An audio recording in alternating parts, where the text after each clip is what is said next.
Hello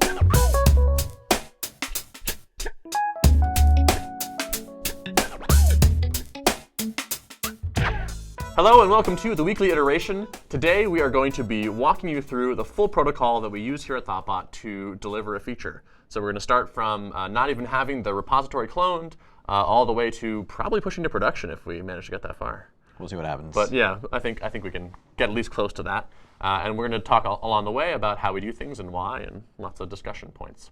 So I'm going to ship a very small change to learn is the goal. So right now on Learn, when you view these episodes of the weekly iteration, they're sorted from oldest to newest, and we want to flip that sort around so that when you go to the weekly iteration page, you see the newest things first. So let's start by cloning the repo down.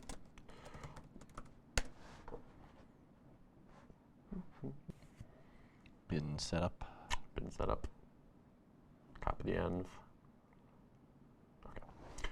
OK, so the first bit of protocol is that all thoughtbot repos come with a setup script. Change your directory. Let's go then there, yep. And then let's check it out. So in bin, we have a script called setup. And this does the sort of housekeeping necessary to get a Rails app going. You can see we bundle install. I don't even know what this does. What does this do? A lot of us have this thing where we have the local bin directory on our path. Mm-hmm. But in order to make sure that somebody doesn't just accidentally run a malicious binary from some random directory they go into, we have this little thing where we toggle it on by making that directory. That's a hack we found from Tim Pope. Ah, gotcha. Cool. So we set up a couple Heroku remotes for production staging, do some database setup, and then we copy in our sample env to .env and a port for Foreman, which we use to launch our app. So let's run that script. See, we did our bundle already. Database stuff. And also, you can see that we ran a task called dev prime that we have called dev prime that creates some initial seed database, some seed data in the database. Now, I'm going to actually copy over my .env file from my real learn directory where I do my normal development. Because there's some keys in there that we are going to need as we proceed down this path to here. OK, so we should now be set up and ready to actually boot the server. So let's head over there. Do we want to work with production data? We could do that, yeah. Let's pull down production data first. And so we will do production. Development, restore production. That's right. That would have been a mess. Development, restore, production. So we're using a gem here called parity, which gives you commands prefixed by development, staging, and production. And those are like short for Heroku do something in these remotes. And then we're going to restore from production to development. And not the other way around. Yes. That would have been an unfortunate screencast. It does have a prompt. Yeah. So it's not Before just like, it's like, go! Hey. We should do a screencast sometime on how we nuked production one time, or production was nuked. That was a fun day. That was a fun bug. OK, so now we have local production data, which means when we actually sign in, things should look reasonable. Let's go launch the server. And we will take a look around. OK, so here is our landing page. I'm going to go ahead and sign in. And so I'm going to sign in using my production login. So I have to do a little more tomfoolery than I would have to normally with one password. I'm using my real login. OK. Uh-oh, secrets. Yeah, secret site data, the real production data for Learn. Let's actually go back to the real site. Real meaning user visible. We have some broken images because of stuff we store on S3, I believe, is what's going on here. But here's the weekly iteration. It is doing its communication with Wistia, which is where we store our videos. And we can see here that, well, it's hard to see if you don't actually know, but I happen to know that it's currently sorted from oldest to newest. This is the first one we recorded. These are later ones. And so we want to flip this sort order. So this is probably going to shock almost nobody, but we're probably going to start with a test. Yeah, let's do that. OK. So let's fire up Vim. I know that there is a user views show spec. This tests at a high level, getting the show and looking at that page. So I'm just going to run this real quick to make sure it's green. So it'll be slow the first time we run it, but then faster later because we're using Spring. We are green. And so we talked about this earlier. So we're not going to write an explicit integration test for this change we're going to make here, because we agree that that felt a little too low level to test via integration specs. And so we are going to write a unit test for the scope we use to flip the order. And we're going to just have it be tested implicitly through these things. But I am going to drop a mark in here, and we're going to come back here occasionally to keep rerunning these and make sure that the life is good. Okay. So I'll make a mark. By the way, capital letter marks in Vim let you flip between files. They're global marks. So I just did a capital M mark, and we can come back to that later. Now let's actually go look at what the view looks like right now. And so I believe this is show. For sure. So this file has a little bit of an unfortunate name in that we have a purchasable called show, and we want to show its show action. And so we have show purchase show, which is unfortunate, but that's kind of what we ended up with. Nothing seemed better. So here on line 10 is where we are rendering all of the videos. And it's this ordered scope right here that is killing us. Can I jump to that? I can't. But if I go to video, I believe is where that's defined. Yep. So this right here is ordering based on an attribute called position. So right now we explicitly specify like this should be in position 1, 2, 3, 4, 5, 6. This is kind of a artifact of how we show we're reusing video in other places. So in different parts of the app, we have workshops where we have 5 videos, and we want them to always be in this particular order. So we needed that. But for the weekly iteration, we want to just use a published on field. So we do have a field on videos. Published on, and that's what we want to sort by. So we want to drive this from the outside in, let's say. So I think the first thing I want to do is change this method call here to be what I want it to be, and then I'll see the integration spec fail, and then that will cause me to go write a unit spec. Does that make sense to you? It does, yeah. OK, cool. So let's see if I can actually get back to that spot. Yep. So that's my integration spec. So let's change this to maybe recently published first. Makes sense to me. OK, published first. And I will come over here, and we'll run that spec again, expecting it to blow up. And here we've hit one of those annoying things about the Learn app, which is exceptions are not re-raised right now. We have like a long-running pull to finally fix this. Yeah. So this is actually the HTML for the Rails error page you see in development. Right. So this is not ideal. What we want to see is that method is undefined, and somewhere in here is method undefined, but we know it's there. So we have an error, ugly though it may be, and so now to me that says I can take my video and write a unit test for that method that I want to write. So let's go ahead and just this is going to be a class method, so we'll throw it up top. This file is using context to describe the method that goes in there. So this was recently published first, I believe. Yep. And what does it do? I think it returns the collection sorted by. Returns the collection with recently published videos first.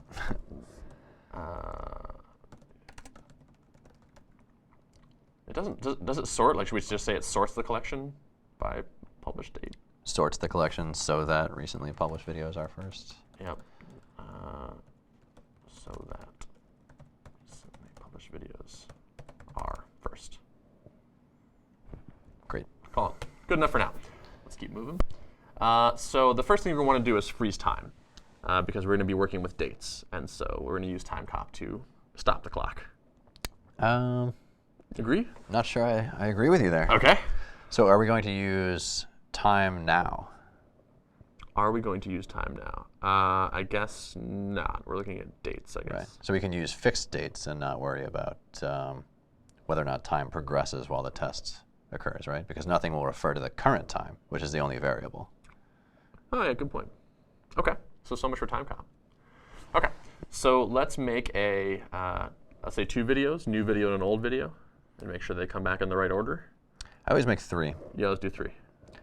Just in case it happens to be in such a state that it returns things by insertion order. OK. new, old, and older. Something crazy. I think I'd do like new, middle, and old. Okay. So a new video is a video with a published on of today. Sure. We'll say middle video was created, published on yesterday. And, oops, old video. We'll say, how are we looking so far? We'll expect, oops, video dot recently published first to equal new video, middle video, old video. That looks about right to me. Absolutely. Not defined. I accept that. Recently published first. Oops. And we expected our videos, but we got nil. So now this is a common problem in writing unit tests, is that you get a failure, but the failure is like, I expected,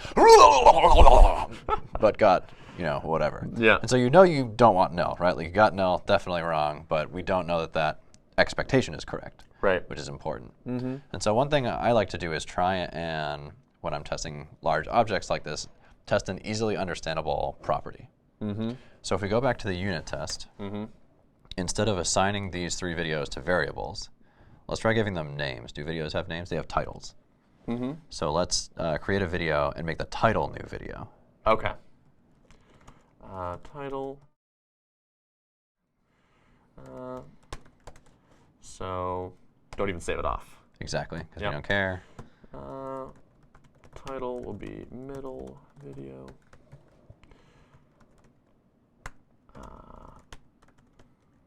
That was just old video.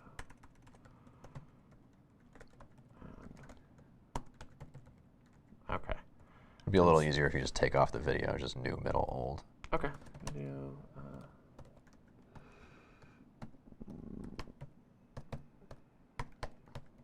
Now when we pull them back out, instead of just pulling out the videos, we can map them to their titles. Mm-hmm. So you can do expect map title to equal New, middle, old. exactly. Okay. Now we're allowed to do. We're not really refactoring. We're allowed to do this. Like we're allowed to make our test error better, even though Right. we're not green. Because you can't pass a test that you don't understand. So if you look at the failure and you can't say like, this is actually telling me what I'm supposed to write, then it doesn't make a lot of sense to proceed. I think at least makes sense to spend some time making the test failure make sense to you. First of all, because like it makes you much more confident that you're writing, that the test you wrote was good and that you're writing code that actually passes that test. But also someday when something goes wrong and it's not sorted correctly and somebody gets this in their rake output, it's much nicer to say like, I expected newest, middle, old, but I got middle, newest, old. They'll Right. be like, I know what's happening here. Sure. But if you see like, expected a lot of video stuff, it's inspect output, man, but got like another blob of crap, they're going to be like, Totally. Yep. Just too much. There's too much junk in that. There's too much noise in the signal in that case. Exactly. So I think it's worth spending some time on nice failures. Yeah, so that's good. Yep. So map is not defined on nil. How can I just make that pass? Empty array. Yeah, fair enough. Now we know what we want. Yeah. Okay. So if we just return all, Mm-hmm. we should get an even better failure. Ha. Ha ha ha ha. So much for that. So this is where you have to worry about insertion order, right? Yep. So if we go back to our test now, we found that we don't actually have a test for the right sorting. But if you swap 2 of those videos to put the middle one on the outside, then you can sort by ID, you can sort by created at, and it still wouldn't work. The only thing that works is the field that you set. Yep. So now if we rerun, we should get an actual failure for real this time. For realsies. And there it is. Expected new middle old, got new old middle. So now we know exactly what we have to write. Yep. Okay. So let's do it. So I think what we want is pretty simple, actually. It's order published on descending. Indeed. Newer dates are bigger. They sure are. Didn't you know? Yeah, obviously. And we're green. For the right reasons. Yes. Or because we had the right test, at least. Cool. So what if we run our integration spec? That's a really good idea. Let's go there and run that. Green, Hey. green inside, all the way out. So what's the browser say? The real authority. All right, let's refresh. Now we should see dependency inversion principle at top. Fingers crossed. Hey. And Look at nil that. should be last. Amazing. We managed to write a ordering. Cool. OK, so our test passed. The browser looks good. I think at this point we want to take a look and just see if there's anything obvious that jumps out to us as like what we want to refactor or change or improve about what we've done so far. Yep. Sort of the refactor step in red-green refactor. This looks pretty minimal. I don't know if we're going to find anything in there. Does our test look good? Anything we can improve here? I think that's pretty straightforward. I agree. OK. I think we're good. Now, one thing that I think is worth mentioning is that we're violating the law of Demeter here, or Demeter, or whatever. So we're calling, purchasable published videos recently published first. So I think if we had a little more time, if this weren't for a screencast purpose, I would want to come in here and figure out and get rid of this. Right. And we didn't introduce that issue here. Right. But there's the old leave the this before. Yeah. Yeah. Campsite rule makes let's make this better than it was. Right. So that would be our normal approach. But for this, we're just going to, for simplicity's sake. Right. It's almost like leave no trace. Leave a nice trace. Yeah. Leave a trace that you're a good person and the code base is better. OK. So I think we're in good shape to actually push. So let's take a look at the diff. Let's take a look at the diff. That's a good idea. Nice. Nice. Good. I always do my self-reviews with a full, working copy to original head diff. Because it's nice, you see everything and it's like, oh, I forgot I did that. But then every once in a while there's like, why did my schema change just now? Yeah, totally. So I actually didn't do something that I normally would do, which is start with a branch. So we usually do remote branches. We'll call this show newest weekly iteration first. And this just creates a branch locally and also one remotely on GitHub. So now I will make a commit for this. Sort object show newest weekly first.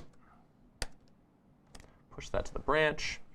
And now we've done our own review locally. It looks good to us, so we're ready for a review, ready for a pull request. Have we run the test yet? No, we have not.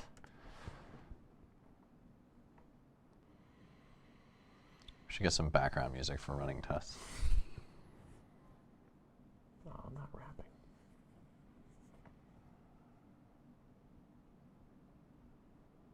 That was a slow-ass test.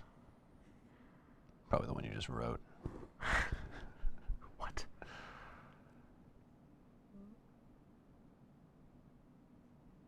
It's only creating 3 videos. Cool. OK, so we're green. And so now we're happy to show this code to a colleague. The code, yes. One thing that's in our protocol that I have come to really appreciate is this line called write a good commit message. So I think we should take some time to look at our actual, not the commit itself, but the message that goes with it, which is telling other people what you did and why, most importantly. Yep. OK. So let's, we can amend the commit message for the current thing. But why don't we just take a look at our diff again? I want to see my diff in the commit message amending. Do you know how to do that off the top of your head? -v. Let's see if that works. Hey, excellent. OK. So adds a recently published first scope to video. Should we mention that we know we're naughty here and we want to come back and fix this? The law of Demeter violation?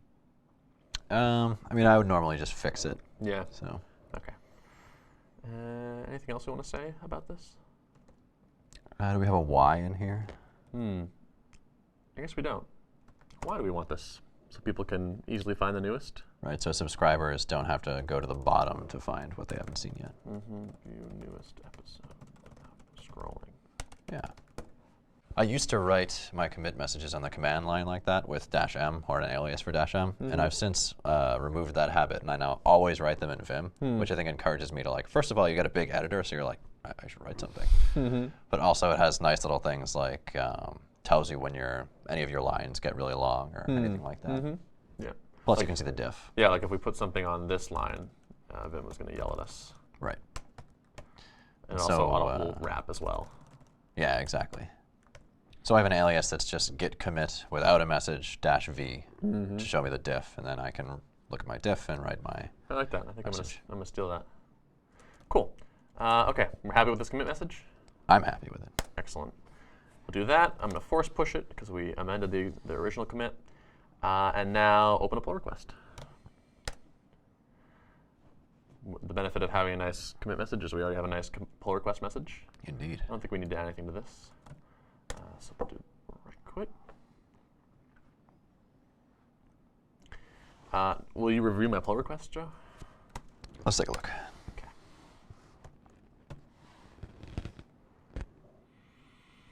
That's a nice message. Oh, yeah, thanks.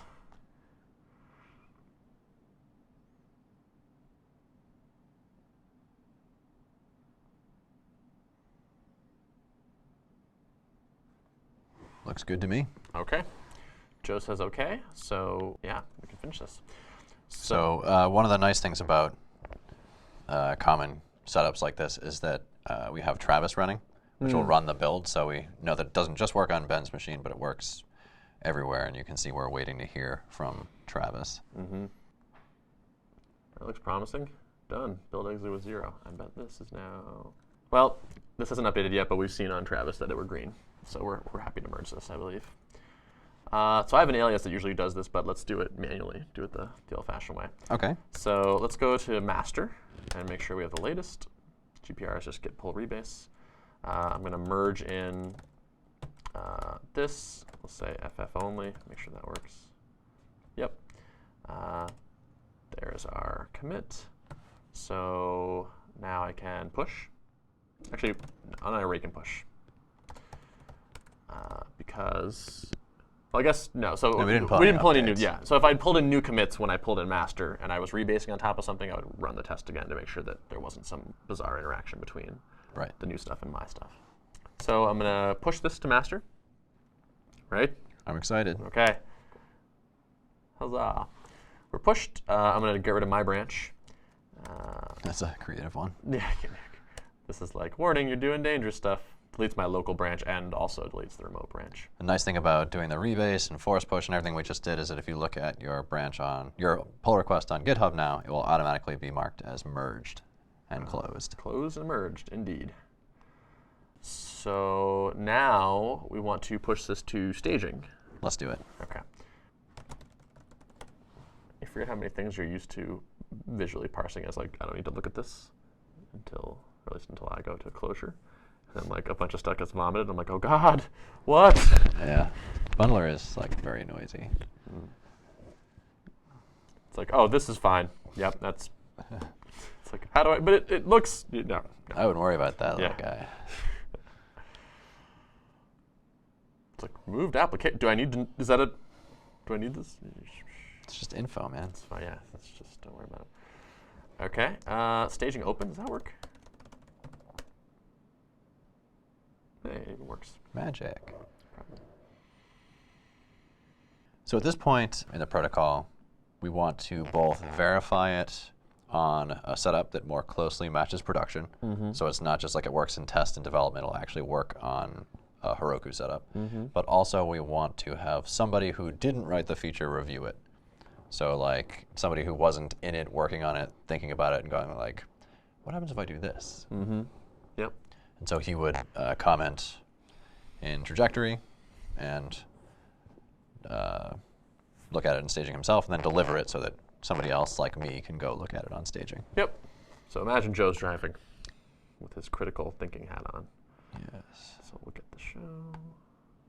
$0. That's a bargain. And the staging data is different, so it's actually sort of hard to verify. Yeah. But perhaps you remember that this is our first episode. Yes, and it's the bottom now. Approved. Joe says yes. So at this point, I would accept it Yep. and say this is good. And so now we're going to Deploy to production. woo. Yeah. Let's do it. So before we just straight push to production, I always like to fetch production and see what I'm about to deploy. Because we only wrote one little thing, and we know it's pretty harmless and that somebody has accepted it. But who knows what's been going on in master? Okay. Like her? Mm-hmm.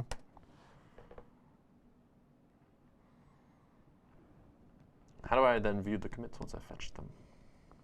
Using the power of get. Is it? Which power? Well, you have a production remote, Uh-huh. and you have an origin remote. And they both have a master branch.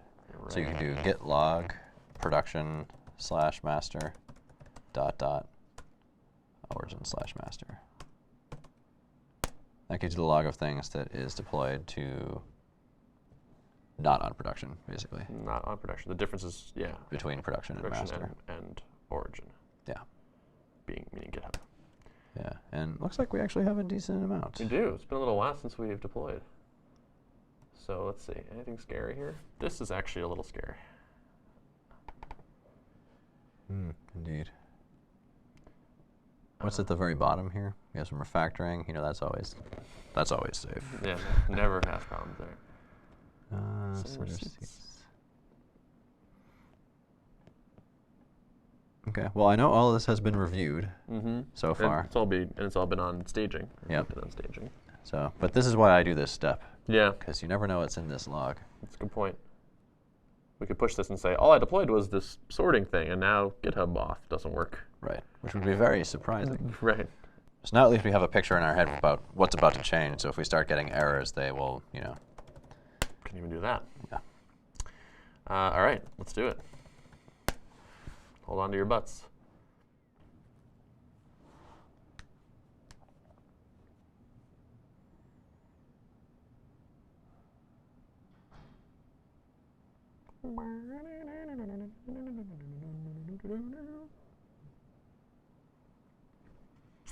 Okay, let's go make sure we didn't break the world. Well, that's not the real URL. It's not really. Might we have migrations to run?